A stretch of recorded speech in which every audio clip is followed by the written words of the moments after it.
પછી શું પારગામ પોગતા જ આપણને મળી ગયો આપણો કલેજો. તો કલેજાને કર્યા રામ રામ. કલેજાને રામ રામ કરતા જ આકાશમાં દેખાડા પંખી, તો એનો લઈ લીધો એક શોટ. પછી કલેજાને બિસ્કિટ આપ્યા તો ખાધા વગરનો ભાગી ગયો. गजब बेइज्जती है।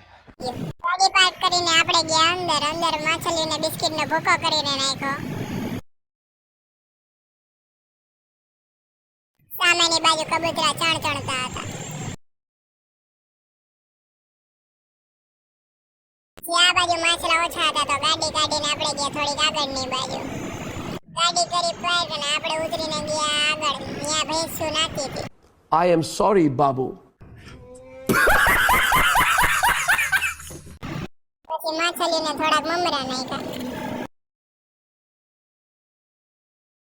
આપણો બીજો કલ્લેજો જતો હતો તો એને આપણે બોલાવ્યો તો ઊભો રહ્યો. બહુ બોલાવ્યો તો પાછો